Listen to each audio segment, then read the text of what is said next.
This is sort of an overview and summary of all the key concepts in the Roaring Twenties.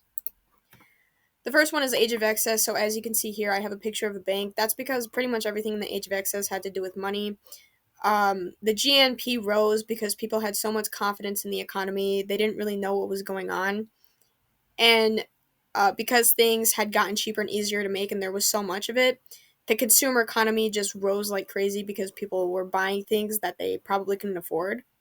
And because there was a consumer economy and there was so much, well, there appeared to be so much money going around, this also led to an excess of people coming and immigrating into America. So while men were away at war, they needed women to work the jobs for the men, and they did this, and they did it so good that even after the men came back, they continued to work these jobs with the confidence that sort of putting cracks in the glass ceiling gave them. Eventually, these women fought for their right to vote, and they promptly earned it. Them earning their right to vote obviously instilled even more confidence, and these women just absolutely threw their heels at that glass ceiling, and they took on a persona that is called the Flapper Girl persona, where they were just basically rebels. They changed everything about these times, and they did so immodestly, but also sort of funnily. The Jazz Age is a really important piece of culture that is still around even today. Louis Armstrong is one of the main pioneers of jazz. Jazz music is known for being energetic, free, and having a lot of improvisation in it, which Louis Armstrong did perfectly. These are referred to as the pioneers of culture, and the Jazz Age also had really a lot to do with the Harlem Renaissance. The Harlem Renaissance also was known for how much jazz took place like in Harlem. But another thing that they're credited for is the beginning of the NAACP, which stands for the National Advancement Association for Colored People. They helped to fight for equality and just generally increase the standards of living for African Americans back then. The Harlem Renaissance is also known for a lot of arts and literature created by African Americans discussing the African American experience and just bringing, well, opening a lot of eyes to the racial violence and everything that they were going through. And obviously, it's called the Harlem Renaissance because a majority of it took place in Harlem. So there was a lot of new technology in the 1920s, one of which being planes. This gentleman right here is Charles Lindbergh. He was the first man to drive a plane, or is it drive or ride? I don't know. But he took a plane across the Atlantic, which was really, really cool back then, and he probably should not have survived, but he did. Another interesting form of technology was electricity, which was in houses, um, appliances, and pretty much everything everywhere. And thanks to this technology, we got another increase in the standard of living, which led to a betterment of life. So, this is the new entertainment that came around in the 1920s, the first of which being films with sound, which was really cool for back then. They were invented in 1927. And this picture right here is of the first movie with sound, which is called The Jazz Singer.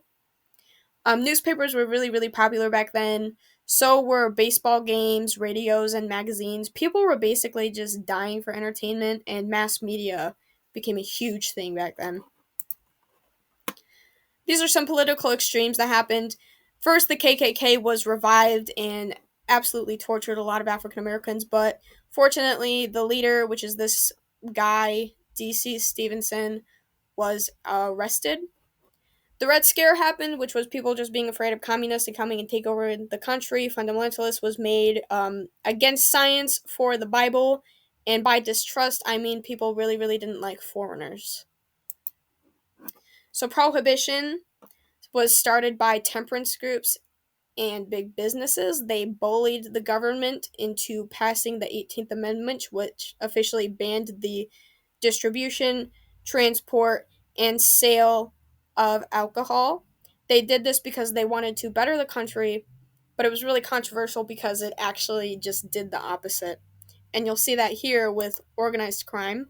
Because of prohibition, bootlegging and speakeasies began, which were a gateway not only to themselves but for other illegal activities like gambling, racketeering, and prostitution.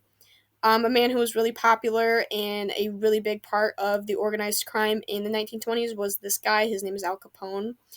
This is his cell from the last time he was arrested, and it took place on Alcatraz, which is an island. And it was a really, really cool prison that is shut down today, but you can actually go and explore it. So one of the most crucial things that happened that had to do with arts and literature in the 1920s was this group of individuals labeled the Lost Generation, which is really too cool of a name for what they actually were. They were basically just a bunch of stuck-up geeks who ran away to Europe because they thought America was uninspired and boring. Sinclair Lewis was not uninspired and boring. However, he stood up for the arts and he vouched for poor people as he called out corporations who he called leeches, among other naughty words. So the 1920s politics, Calvin Coolidge was probably the major president during the 1920s. He instated the laissez-faire policy, which was a hands-off political thing for the government.